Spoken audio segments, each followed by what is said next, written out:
नमस्कार बच्चों, कैसे हैं आप सभी। उम्मीद है बहुत अच्छे से होंगे और पढ़ाई चल रही होगी आपकी।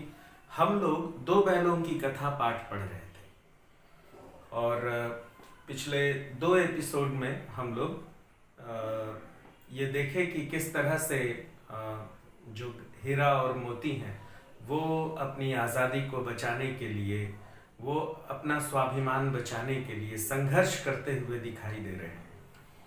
इससे पहले कि हम आज के एपिसोड में आगे पढ़ना शुरू करें, मैं आपको पिछले दो एपिसोड में जो कुछ भी हुआ उसकी संक्षेप में जानकारी दे देता हूं, थोड़ा सा आपको याद आ जाएगा। देखिए बच्चों, हमने देखा कि हीरा और मोती दो बैल हैं, उनके मालिक का नाम झूरी काछी है और दोनों बैल जो हैं पछाई जाति के हैं, बड़े सुंदर हैं। जब झूरी काछी अपना काम खत्म कर लेते हैं तो झूरी काछी के ससुराल से उनका साला जो है वो गया आता है और दोनों बैलों को अपना जो उसका खेती जो अभी हुआ नहीं है उसको पूरा करने के लिए दो बैल लेकर के हीरा और मोती को लेकर के जाना चाहता है। हीरा और मोती को लगता है कि उसके मालिक ने उन्हें बेच दिया। दोनों बड़े उदास होते हैं, दोनों पूरी कोशिश करते हैं कि गया उन्हें न ले जा पाए, लेकिन मनुष्य के सामने जानवरों की चलती नहीं है बच्चों। लेकिन फिर भी हीरा और मोती ने बहुत विरोध किया। उसके बाद भी गया उन्हें पकड़कर ले गया तो दोनों जो हैं वो दिन भर तो खड़े रहे, रात में पगहा उड़ाकर भाग गए और भाग करके घर वापस आ गए तो दोनों के पैर कीचड़ में धंसे हुए थे और आधा आधा गराव लटक रहा था और दोनों ही थोड़े गुस्से में दिखाई दे रहे थे, लेकिन शिकायत भी करना चाहते थे और प्रेम भी था उनकी आंखों में। तो जो उनका मालिक था, जो झूरी काछी थे, वो अपने दरवाजे पर सुबह सुबह उठ के बैठे हुए थे तो देखे कि दोनों बैल आकर के खड़े हैं, तो उनकी खुशी का कोई ठिकाना नहीं रहा। फिर जो गांव की जो बाल सभा है, बच्चों की सभा है, किसी ने गुड़ दिया, किसी ने चोकर दिया, कोई भूसा लाया, कोई खली चुन्नी लाया। सभी लोग बैलों की बड़ी तारीफ किए कि ये हो न हो पिछले जन्म के आदमी रहे होंगे जो इस साल बैल हो गए हैं, लेकिन समझ इनकी उतनी ही है। लोगों ने बैलों की बड़ी तारीफ की, बड़ी सराहना की। खैर, जब गया जो है वो सुबह उठा होगा और देखा होगा कि बैल भाग गए हैं तो वो भी बेतहाशा घबराया हुआ होगा और वो झूरी के घर आया तो देखा कि दोनों बैल हैं। तो इस बार वो क्या किया कि दोनों बैलों को बैलगाड़ी में जोता और बैलगाड़ी लेकर के चला। पिछली बार वो सिर्फ पगहा पकड़ के ले जा रहा था तो दोनों बैल बहुत नाटक किए। इस बार वो बैलगाड़ी में उनको बांध करके और बैलगाड़ी में ले जाना शुरू किया। तो बैलगाड़ी में बहुत जोर चला नहीं। मोती जो है वो चाहता था कि सड़क के अगल बगल की खाई में बैलगाड़ी को गिरा दिया जाए, लेकिन हीरा समझाया कि नहीं, ऐसा करना अच्छी बात नहीं है। हीरा जो है वो थोड़ा समझदार है, थोड़ा सा सुलझा हुआ है और मोती थोड़ा उग्र है। इससे पहले क्या हुआ कि जब दोनों बैल भाग करके और झूरी के घर वापस आ गए, यानी अपने घर वापस आ गए, तो झूरी की जो पत्नी है वो बहुत नाराज हुई। क्यों नाराज हुई आप समझ सकते हैं कि भाई उन्हीं के मायके गए हुए थे बैल और काम नहीं किए, वापस आ गए तो गुस्सा आना स्वाभाविक है। तो उन्होंने अपने नौकर को कह दिया कि खबरदार, इन लोगों को सूखा भूसा डालो, खली चुन्नी मत देना। दोनों बैल बड़े दुखी हुए। खैर, अगले दिन गया उनको बैलगाड़ी में बांध करके ले गया और जाहिर सी बात है कि पिछली बार जो वो लोग भागे थे उसका मजा भी चखाया होगा, खूब मारा और मोटी सी रस्सी में बांध दिया। अगले दिन क्या हुआ कि जब हल में उनको बांधा गया खेत जोतने के लिए, तो हीरा और मोती अपना पैर ही आगे नहीं बढ़ा रहे थे, रुक गए कि हम लोग जाएंगे ही नहीं। क्योंकि क्या हुआ था बच्चों की, गया जो है वो उनकी पिटाई करने के बाद अपने बैलों को तो खली चुन्नी देता है, भूसा देता है, बड़े प्यार से रखा था, लेकिन हीरा और मोती को बहुत अपमानित किया, मारा भी और सूखा भूसा डाल दिया, न उसमें खली चुन्नी कुछ नहीं। तो दोनों बैलों का बहुत अपमान हुआ था। तो दोनों जो तय कर लिए थे कि अब गया चाहे मारे चाहे जान भी ले ले, इसका काम नहीं करेंगे। तो दोनों बैल पैर नहीं उठाए, बहुत मार पड़ी। अंत में क्या किया गया कि डंडा लेके आया और हीरा की नाक पे डंडा बरसाना शुरू कर दिया। नाक बहुत कमजोर जगह होती है बच्चों, नाक पर चोट लग जाता है तो लगता है जैसे जान निकल जाएगी। तो मोती का गुस्सा जो है ना वो सातवें आसमान पे चढ़ गया। वो हल बैल ले करके, माने हल जुआट रस्सी सब ले करके खूब भागा। दोनों बैल भागे और बाकी लोग पीछे पीछे भागे। तो मोती बोला कि और कुछ दूर जाके रुक गए। तो ये लोग दौड़े दौड़े आए। मोती बोला आने दो, उठा के पटकता हूँ इन लोगों को। तो हीरा फिर समझाया कि हिंसा करना हमारा धर्म नहीं है, पशु धर्म नहीं है, हम किसी को नहीं मारेंगे। तो मोती बल्कि गुस्साया भी कि तुम तो हमेशा नीति की बात करते हो और कुछ भी करने से मना कर देते हो। खैर गया और उसके आदमी दौड़े दौड़े आए और दोनों जानवरों के गले में रस्सियां लटक रही थी। तो दोनों को पकड़े और पकड़ करके ले गए। गनीमत ये हुआ कि किसी ने मारपीट नहीं की। लगता है कि गया और उसके आदमी जो हैं वो हीरा और मोती का तेवर बिल्कुल समझ गए थे कि अगर इस बार हम लोग कुछ किए तो इन लोग का जो बॉडी लैंग्वेज है वो थोड़ा खराब लग रहा है, कहीं ये मारे मत बैल। तो कोई हिंसा नहीं हुई, सीधे से पकड़े और पकड़ करके ले गए और फिर से मोटी रस्सी से बांध दिए। अब इसी तरह दिन बीतने लगा। अब दोनों मरता क्या नहीं करता, इतनी ज्यादती हुई बैलों के साथ कि गया उन्हें सूखा भूसा डाल देता था, दिन में उन्हें हल में जोत देता था, दिन भर काम लेता था, मार पड़ती थी और फिर शाम को ला करके उन्हें मोटी रस्सी से बांध देता था। और वहीं अपने बैलों को खूब अच्छा चारा देता था, भूसा, खली, चुन्नी, नमक, गुड़, शक्कर सब देता था। इन बैलों को नहीं देता था। लेकिन हुआ ये बच्चों की उसी घर में, गया के घर में, जो घर का मालिक था उसका नाम था भैरव। तो भैरव की एक बेटी थी, उसकी माँ मर गई थी। वो सौतेली माँ, यानी जो भैरव है उसकी पहली पत्नी की वो बच्ची थी। दूसरी पत्नी जो थे वो उस बच्ची की सौतेली माँ थी। तो सौतेली माँ जो थी वो उस बच्ची के साथ समय समय पर दुर्व्यवहार करती थी। और दुर्व्यवहार नहीं भी करती होगी तो बच्ची को उस सौतेली माँ से वो प्रेम नहीं मिल पाता था जो उसे अपनी माँ से मिला करता था। तो उस बच्ची को लगा कि जिस तरह से मेरी अपनी माँ नहीं है और मुझे दुख हो रहा है, उसी तरह से हीरा और मोती के अपने मालिक नहीं है और इनके साथ भी दुर्व्यवहार हो रहा है। तो वो क्या करती थी, वो बैलों के दुख को समझ गई। तो वो क्या करती थी कि अपने खाने में से 2 रोटियां चुरा के अलग रख लेती थी और जब सब लोग सो जाते थे तो धीरे से दरवाजा खोलती थी, बाहर निकलती थी और दोनों के मुंह में एक एक रोटी थमाकर चली जाती थी। तो इससे ना बैलों को बहुत आनंद आया। बैलों को लगा कि इस नए मालिक के घर में जहाँ हर पल हमारी बेइज्जती होती है, वहाँ कोई तो है जो हमें प्यार करता है, हमें स्नेह करता है। और यही कारण था कि प्रेम की जो ताकत थी उससे वो दोनों एकदम मस्त रहते थे, चंगा रहते थे और कहीं कोई कमजोरी उनको नहीं आती थी। सूखा भूसा खा करके और पानी पी करके दोनों एकदम बढ़िया काम करते थे। लेकिन गया और भैरव से दोनों बैल बहुत नाराज थे। अब हुआ ये कि जो हीरा और मोती हैं वो काम करने में अड़ते तो थे ही, काम करना नहीं चाहते थे क्योंकि गया के और भैरव के व्यवहार से दोनों बहुत दुखी थे। तो बहुत मारपीट मशक्कत करनी पड़ती थी बैलों के साथ। तो गांव में ये होता है बच्चों की, जब कोई जानवर नियंत्रण से बाहर हो जाता है तो उसे नाक में नथ पहना दिया जाता है और नथ में एक रस्सी बांध दी जाती है।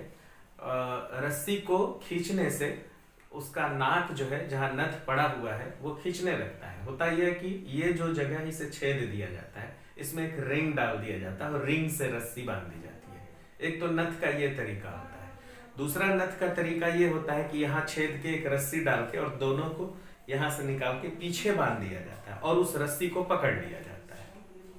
तो जैसे ही बैल जो है वो ताकत लगाते हैं तो नाक कटने लगती है तो बैल रुक जाते हैं। उसे कहते हैं नाक में नथ डालना। तो गया और भैरव ये दोनों ये तय किए कि ये हीरा और मोती नाम के जो बैल हैं ये बड़े ही बदमाश हैं, काम कर नहीं रहे हैं, थका डालते हैं दिन भर हम लोगों को, तो क्यों नहीं इनके नाक में नथ डाल दी जाए। उसके बाद ये काबू में आ जाएंगे, नियंत्रण में आ जाएंगे। तो दोनों लोगों ने तय कर लिया कि सुबह होते ही इनके नाक में हम लोग नथ डालेंगे। तो वो बच्ची सुन ली। वो बच्ची क्या की कि दरवाज़ा खोली और उसमें से बाहर निकली और चुपचाप दोनों को रोटी दी, और उसके बाद दोनों उसका हाथ चाटने लगे। दोनों को समझ में आ गया, हीरा और मोती को, कि आज कुछ अलग बात है। उसके बाद उसने क्या किया, उस बच्ची ने, कि हीरा और मोती के गले में जो रस्सी बंधी थी उसे उसने खोल दिया। हीरा की भी रस्सी खोल दी, मोती की भी रस्सी खोल दी, और कही कि हीरा मोती मेरे भाई तुम लोग यहाँ से भाग जाओ, क्योंकि मेरे घर में ये चर्चा चल रही है कि सुबह तुम्हारे नाक में नथ डाल दी जाएगी, और मैं ये होने नहीं देना चाहती हूँ। तो हीरा और मोती को लगा कि अगर हम लोग भाग जाएंगे और लोगों को पता चल जाएगा कि इस बच्ची ने हमारा गराव खोल दिया है, तो इस बच्ची पर तो आफत आ जाएगी। तो हीरा और मोती दोनों आपस में सोचने लगे। मोती बोला, भागो यहाँ से, सोच क्या रहे हो? तो हीरा बोला कि अगर भाग गए और इसके ऊपर कोई मुसीबत आ गई तो बच्ची ने ही खुद ऐसा काम किया कि दोनों को भागना पड़ा। बच्ची चिल्लाने लगी, ओ ओ ओ ओ पापा, ओ चाचा, ओ काका, जल्दी आओ, फूफा वाले बैल भाग रहे हैं, फूफा वाले बैल भाग रहे हैं। उसने ऐसा क्यों किया? उसने ऐसा इसलिए किया कि इसी बहाने ये लोग भाग जाएंगे, और बच्ची शोर मचाने लगेगी तो कोई उसके ऊपर शक भी नहीं करेगा कि इसी ने खोला है। भाई वो तो चिल्ला रही है, बचाओ बचाओ, रोको रोको रोको, तो थोड़ी ना कोई सोचेगा कि यही खोली है। बैलों को ये बात तुरंत समझ में आ गई, और दोनों वहां से भाग खड़े हुए, और इतना तेज भागे बच्चों, इतना तेज भागे कि पलट के भी नहीं देखे कि कोई हमें पकड़ने आ रहा है कि नहीं। भागते भागते भागते भागते भागते भागते बहुत दूर निकल गए, और हुआ ये कि जो रास्ता उनके गांव जाता था वो लोग उस रास्ते को भूल गए। अब पशु है, पशुओं को मान लो उतना याद अगर नहीं हुआ, और मुसीबत में सर पे पांव रख के भागे चले जा रहे हैं, तो भागते भागते एक ऐसे रास्ते को पकड़ लिया उन्होंने जो उन्हें दूसरी दिशा में ले गया, और दोनों बैल जो है रास्ता भटक गए। जब बहुत दूर भागने के बाद दोनों रुके और पीछे पलट के देखे तो कोई नहीं आ रहा था। बैल इतना तेज भागते हैं कि उनको थोड़ी ना कोई पकड़ पाएगा। तो थोड़ी सी राहत उन्हें हुई कि अब कोई पकड़ने नहीं आ रहा है, लेकिन अचानक तुरंत उन लोगों को समझ में आ गया कि कुछ मामला गड़बड़ है। हम लोग रास्ता भटक गए हैं, हम लोग किसी नए रास्ते में आ गए हैं, और दोनों का दिल धक धक धक धक करने लगा कि अब घर कैसे जाएं और कहाँ जाएं, क्या करें, कुछ उनको समझ में नहीं आ रहा था। तो अचानक क्या हुआ कि दोनों को बहुत तेज भूख लगी। यहां तक मैं आपको पिछली कड़ी में पढ़ा चुका था। अब चलिए आगे पढ़ते हैं कि आगे क्या हुआ। ठीक है, हमेशा की तरह मैं आपसे निवेदन कर रहा हूं बच्चों, किताब खोल लीजिए, किताब सामने रख लीजिए। मैं जो पढ़ रहा हूं उसे आप किताब में मिलाइए, तभी आपको अर्थ समझ में आएगा। यह है पृष्ठ क्रमांक 12। ठीक है, 3 नंबर लिखा हुआ है, भाग 3, उसके वही वाला पन्ना में शुरू से पढ़ रहा हूं। आप देखिए, पृष्ठ क्रमांक 12 सबसे ऊपर से। गया हड़बड़ाकर भीतर से निकला और बैलों को पकड़ने चला। दोनों बैल भागे, वे दोनों भागे, गया ने पीछा किया, और भी तेज हुए। गया ने शोर मचाया, फिर गांव के कुछ आदमियों को भी साथ लेने के लिए लौटा। दोनों मित्रों को भागने का मौका मिल गया, सीधे दौड़ते चले गए, यहां तक कि मार्ग का ज्ञान न रहा। जिस परिचित मार्ग से आए थे उसका यहाँ पता न था।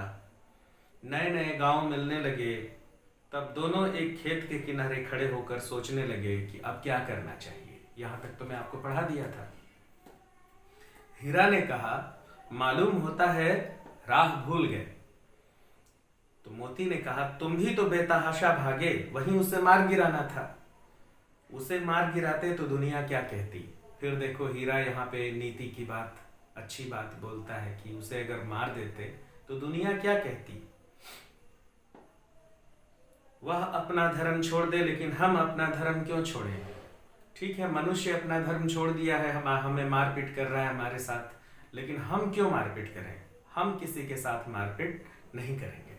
अब देखो, ये हीरा ने एक बहुत ही जबरदस्त बात कही। आप इसे भी नोट कर लीजिए। 2 बातें वो पहले भी कह चुका है। दोनों भूख से व्याकुल हो रहे थे। खेत में मटर खड़ी थी, चरने लगे, लेकिन रह रह कर आहट ले लेते, कोई आता तो नहीं है। जब पेट भर गया, दोनों ने आजादी का अनुभव किया तो मस्त होकर उछलने कूदने लगे। पहले दोनों ने डकार ली, फिर सींग मिलाए और एक दूसरे को ठेलने लगे। मोती ने हीरा को कई कदम पीछे हटा दिया, यहाँ तक कि वह खाई में गिर गया। तब उसे भी क्रोध आया, संभल कर उठा और फिर मोती से मिल गया। मोती ने देखा कि खेल खेल में झगड़ा हुआ आता है, तो वह किनारे हट गया। क्या हुआ कि बगल में, अब दोनों तो बड़े परेशान थे कि हम लोग रास्ता भूल गए, लेकिन भूख भी बहुत लगी थी। तो भूख जो होती है बच्चों, वो बहुत सारी चीज़ों को भुला देती है। तो बगल में ही मटर का खेत था, तो दोनों उस मटर के खेत में उतर गए और खूब मटर खाए, खूब मटर खाए, इतना मटर खाए, इतने दिन तक जो खाली सूखा भूसा खा रहे थे, तो उनका भी मन जो है ना वो कुछ अच्छा खाने के लिए कर रहा था। खूब मीठा मीठा मटर खाए और दोनों जो है मस्त हो गए एकदम खा करके। और बीच बीच में सर उठा के देख भी लेते थे कि कोई आ तो नहीं रहा है, और एकदम मस्त हो गए, एकदम जोरदार, और खूब डकार वकार लिए। और जब खूब मस्त हो गए ना, तो एक दूसरे से, वही दोस्ती में जो एक दूसरे से धक्का मुक्की होती है, दोनों सींग मिला के लड़ने लगे। तो मोती जो है वो हीरा को इतना दूर ढकेल दिया कि एक खाई आया, उसमें मोती गिर गया। मोती को भी गुस्सा आया कि रुक तेरे को बताता हूँ अभी। फिर वो भी उठा, फिर वो भी मोती को दिया 2-3। तो दोनों हंसने लगे, दोनों बैल। अब हंसे नहीं होंगे, बैल तो हंसते नहीं है, लेकिन मैं इसलिए बता रहा हूँ कि दोनों दोस्त थे, तो दोनों को मजा आ गया। उसके बाद दोनों जो है चुपचाप खड़े हो गए। अब देखिए तीसरा भाग शुरू होता है। अब मिलाइए। अरे ये क्या, कोई सांड डौंकता चला आ रहा है। हाँ हाँ, सांड ही है। वह सामने आ पहुंचा। दोनों मित्र बगले झांक रहे हैं।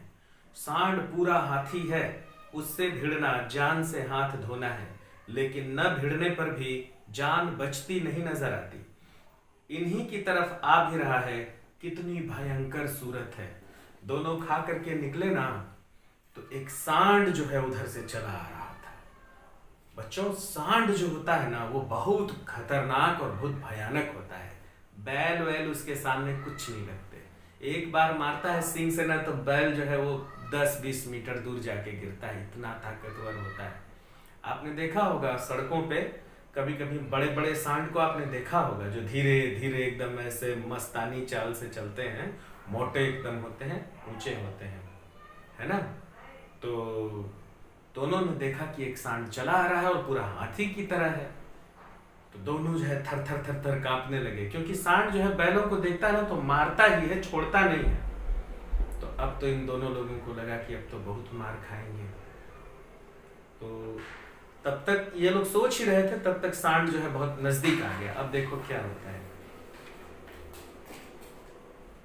मोती ने मूक भाषा में कहा, बुरे फंसे, जान बचेगी, कोई उपाय सोचो। हीरा ने चिंतित स्वर में कहा, अपने घमंड में भूला हुआ है, आरजू बिनती भी नहीं सुनेगा। भाग क्यों न चले। मोती बोला, चलो भाग चलते हैं। तो हीरा बोलता है, भागना कायरता है, भागेंगे नहीं।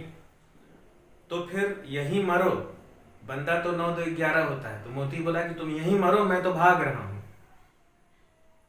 तो हीरा बोला, और जो दौड़ाएगा तो क्या करोगे।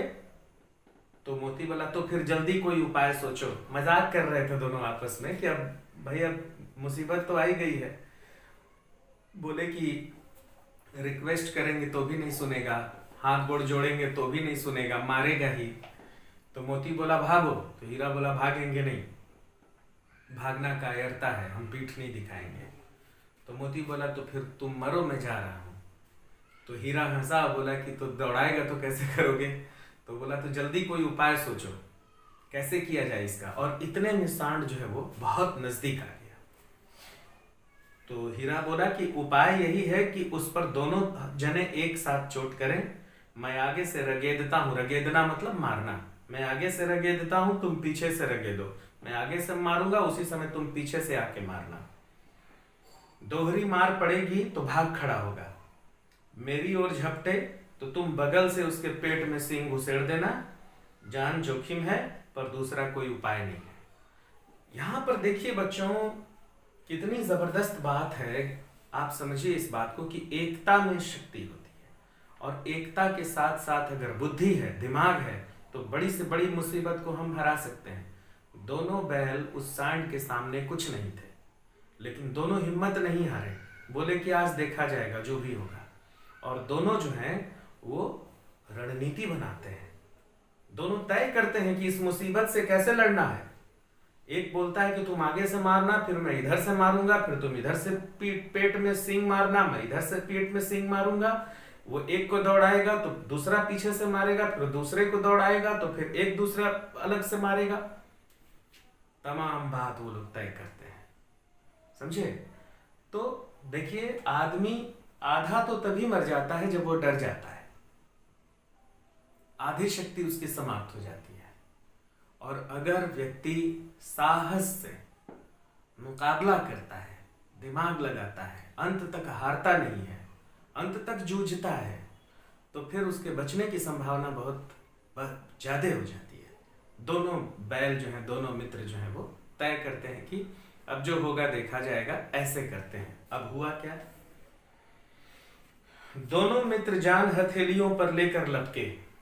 सांड को भी संगठित शत्रुओं से लड़ने का तजुर्बा नहीं था। सांड भी कभी संगठित शत्रु मतलब एकजुट दुश्मन, माने मिले हुए दुश्मन, मतलब कि हीरा और मोती एकजुट हो गए थे, एक दूसरे से मिल गए। अब सांड को भी ये एक्सपीरियंस नहीं था, तजर्बा मतलब एक्सपीरियंस, तो सांड को भी ये तजुर्बा नहीं था, ये एक्सपीरियंस नहीं था। वह तो एक शत्रु से मल्ल युद्ध करने का आदी था। वो तो जब भी लड़ा था तो एक ही बैल से लड़ा था, दो बैल से तो लड़ा नहीं था, तो उसको भी आइडिया नहीं था। ज्यों ही हीरा पर झपटा, अब देखो युद्ध शुरू हो गया। ज्यों ही हीरा पर झपटा, मोती पीछे से दौड़ाया। सांड उसकी तरफ मुड़ा तो हीरा ने रगेदा। जैसे ही सांड मोती की तरफ मुड़ा, बस हीरा पीछे से उसको सींग से कस के दिया एकदम। सांड चाहता था कि एक एक करके दोनों को गिरा ले। सांड सोचा कि पहले एक को पीट लूं, फिर दूसरे को पीटूंगा, लेकिन हीरा और मोती मौका ही नहीं दिए। पर ये दोनों भी उस्ताद थे, उसे ये अवसर ही नहीं देते थे। एक बार सांड झल्लाकर हीरा का अंत कर देने के लिए चला कि मोती ने बगल से आकर पेट में सींग भोंक दिया। सांड क्रोध में आकर पीछे फिरा तो हीरा ने दूसरे पहलू में सींग चुभो दिया। एक तरफ मोती मारा सींग से, एक तरफ हीरा मारा सींग से, भोंक दिए उसके पेट में सींग अपना एकदम। सांड क्रोध में आकर पीछे फिरा तो हीरा ने दूसरे पहलू में सींग चुभा दिया। आखिर बेचारा जख्मी होकर भागा, बहुत घायल हो गया सांड और भागा वहां से बिलबिला करके। और दोनों मित्र ने दूर तक उसका पीछा किया। ये लोग भी नहीं माने, अब ये लोग जीत रहे थे, दौड़ाए खूब दूर तक उसको, यहां तक कि सांड बेदम होके गिर पड़ा, तब उसे छोड़ दिया। और जब सांड एकदम बेदम हो गया कि माफ कर दो भैया, और गिर पड़ा एकदम, तब फिर दोनों ने उसे छोड़ दिया। दोनों मित्र विजय के नशे में झूमते चले जाते थे। अब तो दोनों बड़ा एकदम सीना तान के, हट कौन है हमारे सामने। दोनों मित्र आगे बढ़े। मोती ने सांकेतिक भाषा में कहा, मेरा जी तो चाहता था कि बच्चे को मार ही डालूं। मोती बोला कि छोड़ दिए सांड को, मेरा तो मन करता था कि आज उसका मर्डर ही कर देते हैं, मार ही डालते हैं। तो हीरा ने बहुत जोर से डांटा, बोला क्या बकवास करते हो मोती, तुम फालतू वाली बात करते हो। हीरा ने तिरस्कार किया, तिरस्कार मतलब इंसल्ट। हीरा ने तिरस्कार किया, बोला गिरे हुए बैरी पर सींग नहीं चलाना चाहिए। सुनो, जो शत्रु गिर जाता है उसके ऊपर सींग नहीं चलाना चाहिए। फिर देखो हीरा कितनी जबरदस्त बात करता है। यह सब ढोंग है, बैरी को ऐसा मारना चाहिए कि फिर न उठे। मोती बोला, रे फालतू वाली बात मत करो, दुश्मन को ऐसा मारना चाहिए कि दोबारा उठे मत। तो मोती बोला, अच्छा ठीक है ठीक है, ये बताओ कि अब घर कैसे पहुंचेंगे। तो नहीं, हीरा बोला, अच्छा अच्छा बहुत अच्छा है, अब ये बताओ कि घर कैसे पहुंचेंगे। तो मोती बोला कि अरे यार मटर अभी है, और खा लेते हैं, पता नहीं अब कब खाने को मिलेगा। अगर रास्ता नहीं खोज पाएंगे तो 2-3 दिन भूखे रहना पड़ेगा, तो चलो जो मिल रहा है उसको खा लें। बस दोनों जो है वो फिर से मटर के खेत में, सामने मटर का खेत था ही, मोती उसमें घुस गया, मोती जो है वो उतर गया। हीरा मना करता रहा, हीरा बहुत मना किया, पर उसने एक न सुनी। अभी 2 ही 4 ग्रास खाए थे कि 2 आदमी लाठियां लिए दौड़ पड़े और दोनों मित्रों को घेर लिया। हीरा तो मेड़ पर था, निकल गया, लेकिन मोती सींचे हुए खेत में था और उसके खुर कीचड़ में धंसने लगे। न भाग सका, इसलिए पकड़ लिया गया। हीरा ने देखा संगी संकट में है तो लौट पड़ा, फंसेंगे तो दोनों फंसेंगे। रखवालों ने उसे भी पकड़ लिया। प्रातः दोनों मित्र कांजी हाउस में बंद कर दिए गए। अब हुआ ये कि मोती बोला कि आओ ना मटर खा लेते हैं, तो हीरा तो मना किया कि भैया फालतू वाला बात मत करो, मटर वटर नहीं खाना है। तो मोती नहीं माना, मोती उतर गया और खेत जो है वो सींचा हुआ था बच्चों। तो सींचा हुआ था तो उसमें कीचड़ था और बैल भारी होते हैं और खुर बहुत हार्ड होता है। तो जैसे ही वो मोती जो है वो सिंचाई वाले खेत की तरफ गया, उसका खुर उसमें धंस गया और वो फंस गया वहीं पे। और हीरा जो है वो बाहर मेड़ पे ही खड़ा था। तो जब उधर से 2 लोग डंडा लेकर के आए तो हीरा चाहता तो भाग जाता, क्योंकि वो तो बाहर था और वो दौड़ने में भी उस्ताद था।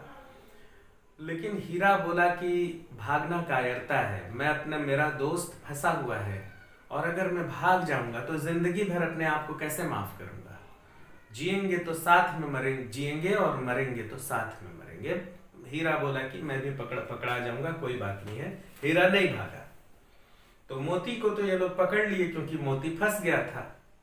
मोती को मोटे रस्से से बांध के और डंडा मार के फंसा के पकड़ लिए और हीरा जो है वो चुपचाप सरेंडर कर दिया और चुपचाप हीरा को भी लोग पकड़ लिए। पकड़ के 2-4 डंडा मारे ही होंगे, स्वाभाविक सी बात है। दोनों जो है मटर खा के और किसानों का बहुत नुकसान कर दिए थे। भाई जानवर को ये नहीं मालूम है ना कि ये किसी का फायदे के लिए लगा हुआ है। वो तो जानवर है, उसको तो खाने में आनंद आता है, तो उसका भोजन है। वो देखेगा तो उसको लगेगा कि मेरे लिए ही है। बेचारे दोनों पकड़े गए दोबारा। गया के घर से भागे तो अब दूसरे लोग पकड़ लिए और दोनों को कांजी हाउस में बंद कर दिया गया। क्या होता है कांजी हाउस बच्चों? कांजी हाउस जानवरों के जेल को कहते हैं। जानवरों का जेल, जानते हो जानवरों का जेल कैसा होता है? आओ मैं समझाता हूं। देखो क्या होता है बच्चों, कांजी हाउस जो होता है ना, वो इस तरह का एक बाउंड्री होता है बच्चों, ऐसा। ये बाउंड्री है, ठीक ना?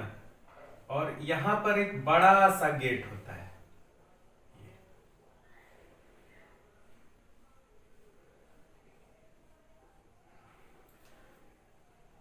और ये यूं होता है। और ये जो बाउंड्री है ना, इस बाउंड्री में भीतर में ऐसे शेड लगा होता है। ये शेड है ऐसा। और यहीं पर एक रूम बना होता है। इसमें टेबल लगा होता है और पीछे एक कुर्सी होती है, उसमें एक आदमी बैठा रहता है और यहां एक और आदमी बैठा रहता है, ठीक है ना?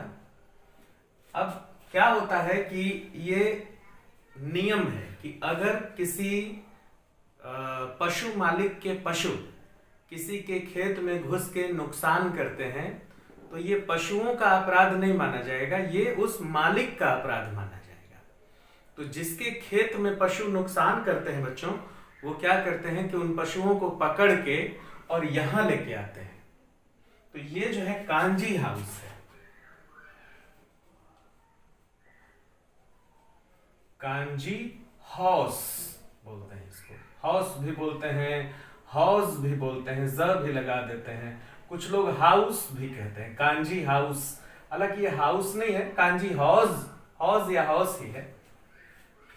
तो वो लोग जानवरों को पकड़ के यहां लेके आते हैं, ठीक ना? और ये जो दरवाजा है बच्चों, ये देख रहे हैं ना आप, ये जो दरवाजा है, इस दरवाजे को ऐसे खोला जाता है और जानवर को इसके अंदर भेज दिया जाता है। तो यहाँ पर आप देखिएगा कि अनेक जानवर जो हैं वो घूमते टहलते रहते हैं,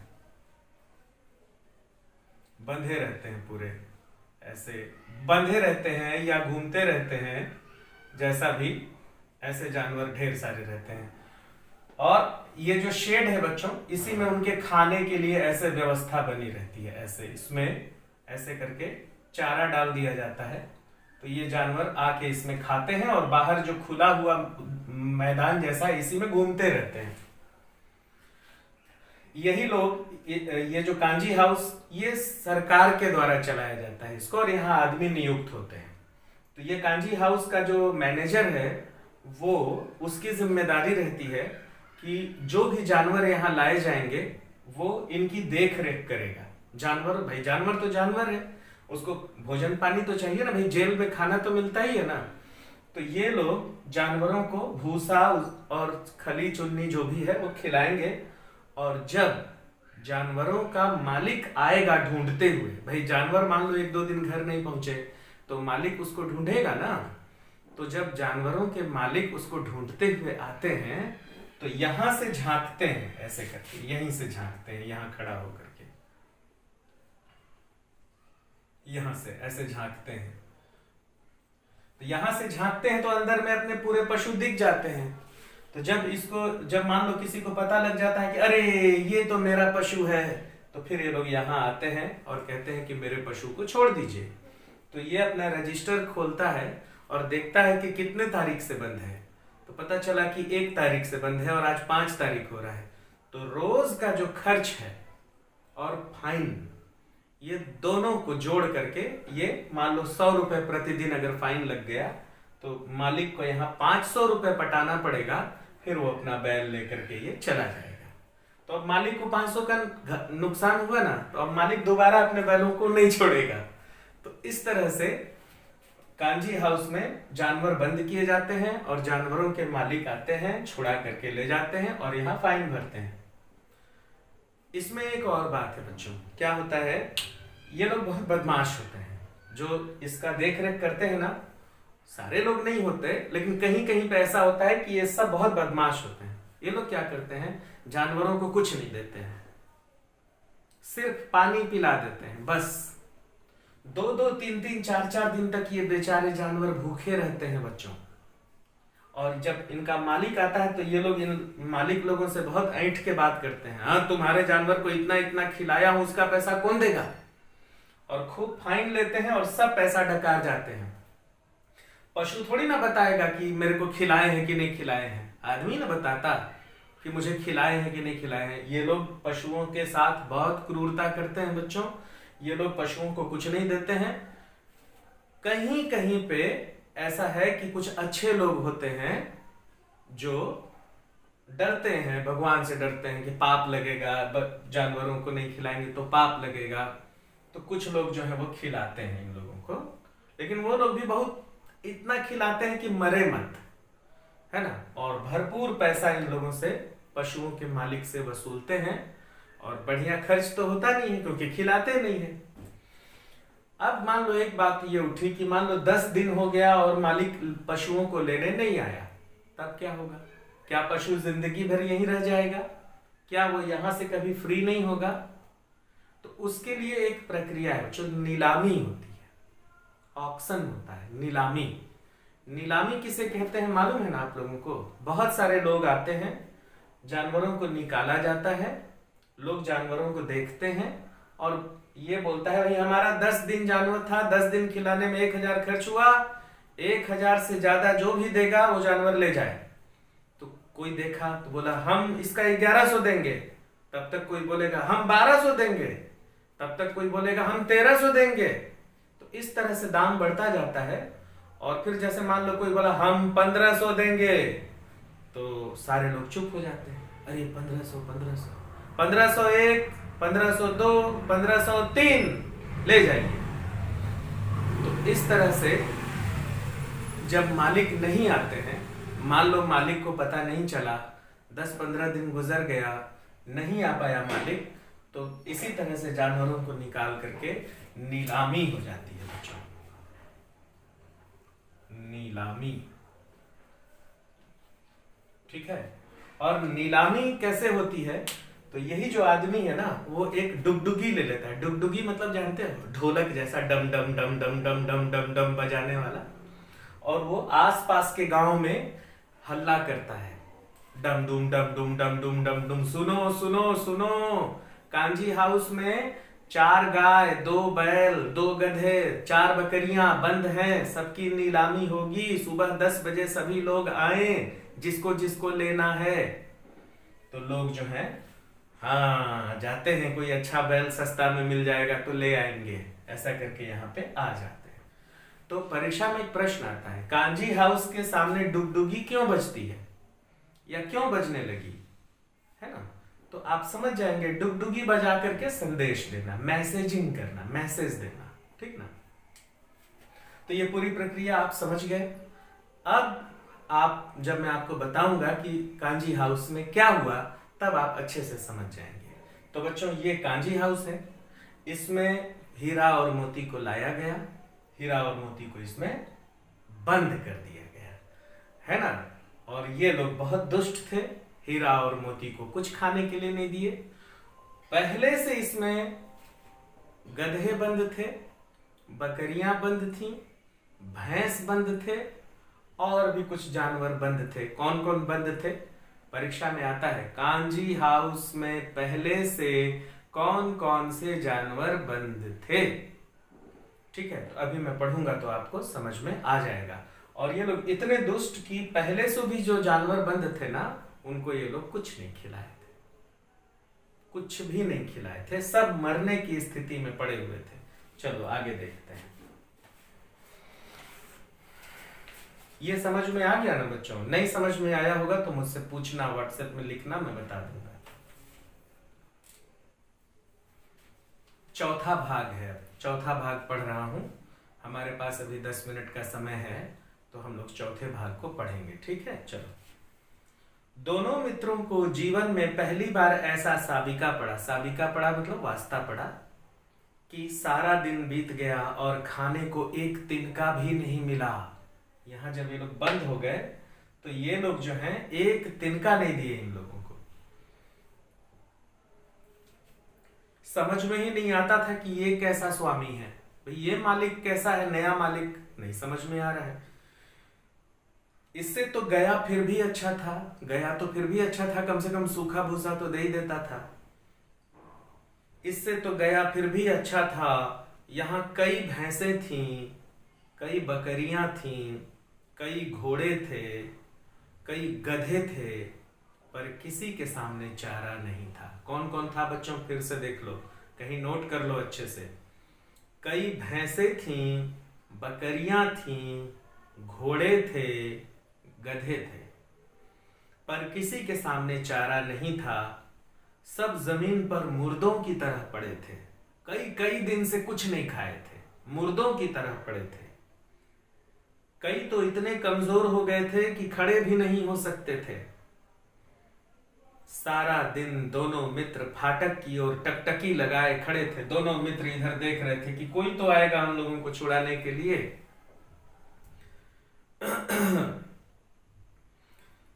सारा दिन दोनों मित्र फाटक की ओर टकटकी लगाए ताकते रहे, पर कोई चारा लेकर आता दिखाई न दिया।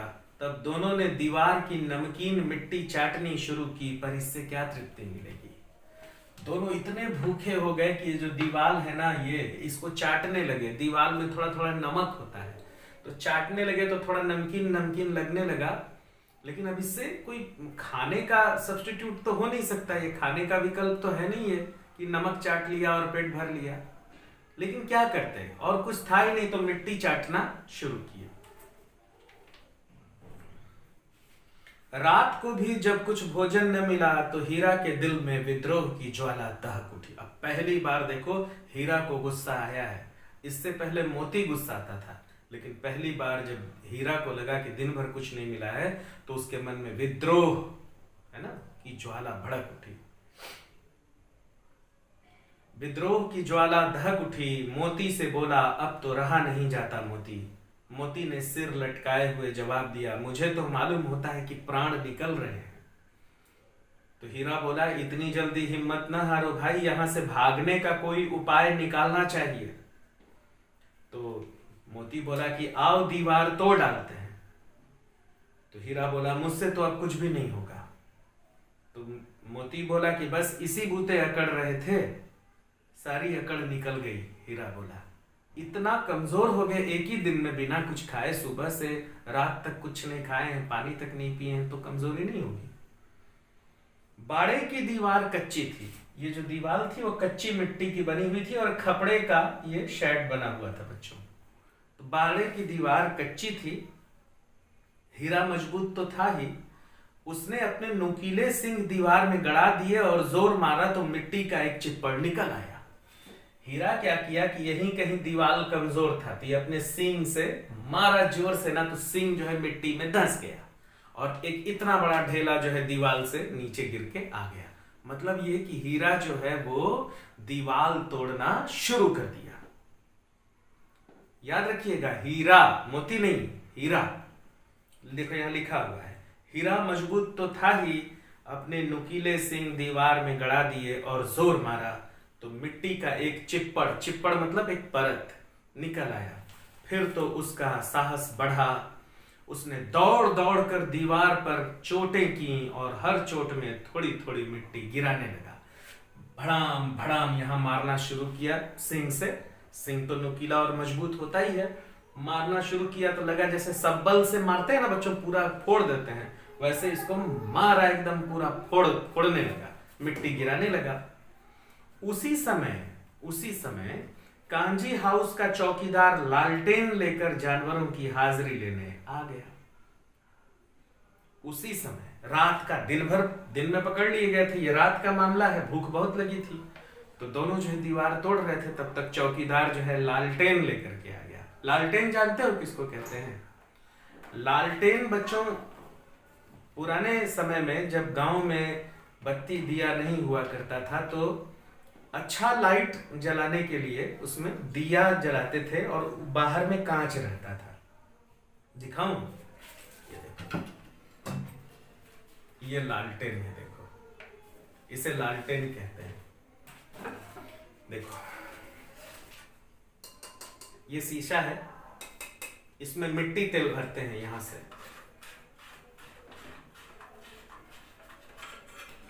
से मिट्टी तेल भरते हैं बच्चों। उसके बाद इसको ऐसे बंद कर दिया जाता है।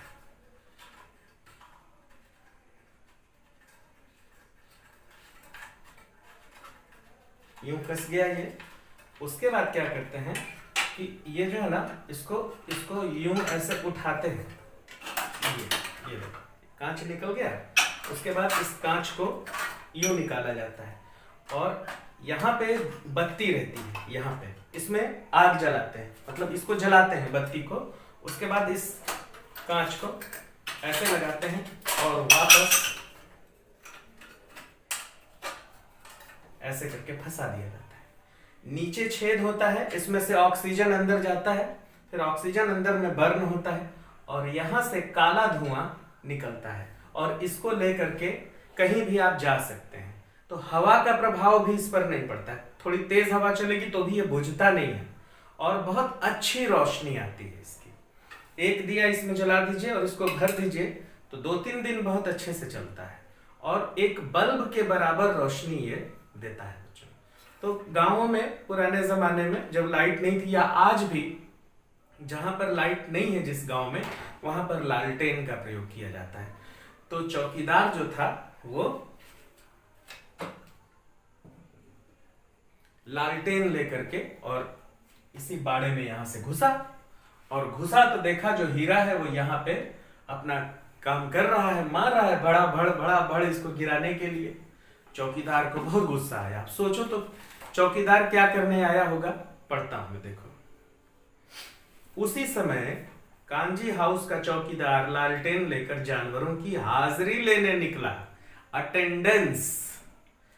तो जानवरों की हाजिरी क्यों ली जाती होगी, जरा सोचो तो। जानवरों की हाजिरी क्यों लेते होंगे, अटेंडेंस क्यों लेते होंगे? जानवर तो भाग नहीं सकता यहां से, जितने जानवर आए सब भीतर ही हैं। इसलिए लेते थे कि उनको ये पता चल जाए कि कहीं कोई जानवर भागा तो नहीं है कूद के, या कहीं कोई जानवर मर तो नहीं रहा है। भाई खाना तो दे नहीं रहे हैं ये लोग, तो उनके भीतर भी एक डर है कि मर जाएगा तो क्या जवाब देंगे। तो हाजिरी लेने के बहाने नाम भी लिख मैंने ये भी देख लेते होंगे कि सारे जानवर हैं कि नहीं है, और ये भी पता चल जाता होगा कि सारे जानवर मरे तो नहीं है कोई। अगर कोई मरने के लिए मरने वाला रहता तो उसके सामने भूसा भूसा डाल देते, लो भाई खा लो, तो फिर थोड़ा ठीक हो जाता। तो इसलिए यही दो कारण है, एक ये जानने के लिए कि सारे जानवर हैं कि नहीं, दूसरा ये जानने के लिए कि कहीं कोई जानवर मर तो नहीं रहा है, और तीसरा एक नया कारण पैदा हो गया कि हीरा जो है दीवार तोड़ रहा है। तो ये भी देख लेते थे कि सारे जानवर शांतिपूर्वक बैठे हुए हैं कि नहीं है। तो उसी समय कांजी हाउस का चौकीदार लालटेन लेकर जानवरों की हाजिरी लेने आ निकला। हीरा का उजड्डपन देखकर उसने उसे कई डंडे रसीद किए। देखना, ये सारा चीज हीरा कर रहा है, ठीक ना। तो हीरे को कई डंडे रसीद किए और मोटी सी रस्सी से बांध दिया। अभी तक तो अंदर सब फ्री घूम रहे थे ना, यहाँ पे बांधते नहीं है, फ्री रहते हैं। लेकिन हीरा का ये काम देखकर कि ये तो पूरा दीवार तोड़ रहा है, उसने हीरा को बहुत मारा और मार करके उसको मोटी रस्सी से बांध दिया। मोती ने पड़े पड़े कहा, आखिर मार खाई क्या मिला? मोती बोला, मार खाए ना, क्या मिला? तो हीरा बोला, अपने बूते भर जोर तो मार लिया ना, प्रयास तो किया ना मैं। मोती बोला, हीरा बोला आपने बूते भर जोर तो मार लिया ना। तो मोती बोला, ऐसा जोर मारना किस काम का कि और बंधन में पड़ जाए। तो हीरा बोला, जोर तो मारता ही जाऊंगा, चाहे जितने भी बंधन पड़ जाएं। तो मोती बोला, जान से हाथ धोना पड़ेगा। तो हीरा बोला, कुछ परवाह नहीं, यूं भी तो मरना ही है। सोचो दीवार खुद जाती तो कितनी जानें बच जाती। जितने भाई यहाँ बंद हैं, किसी की देह में जान नहीं है। 2-4 दिन और यही हाल रहा तो सब मर जाएंगे।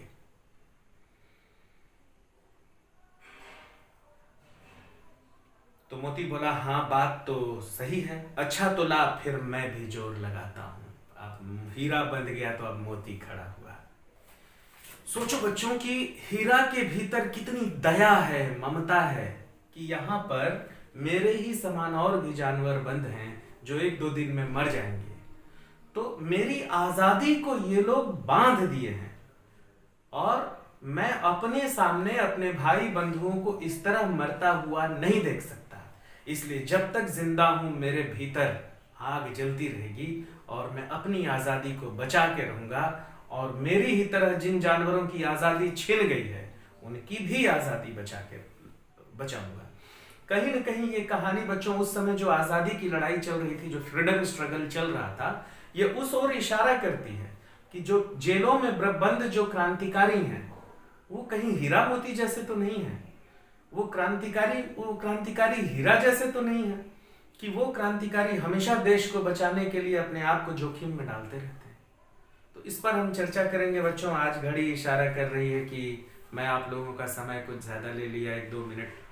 तो बच्चों यहीं आज हम इसे समाप्त करते हैं कि कांजी हाउस से जानवर निकले कि नहीं निकले, मोती जो है वो दीवार तोड़ पाया कि नहीं तोड़ पाया, बाकी जानवरों का क्या हुआ, है ना, ये सब अगली कड़ी में। ठीक है, नमस्कार।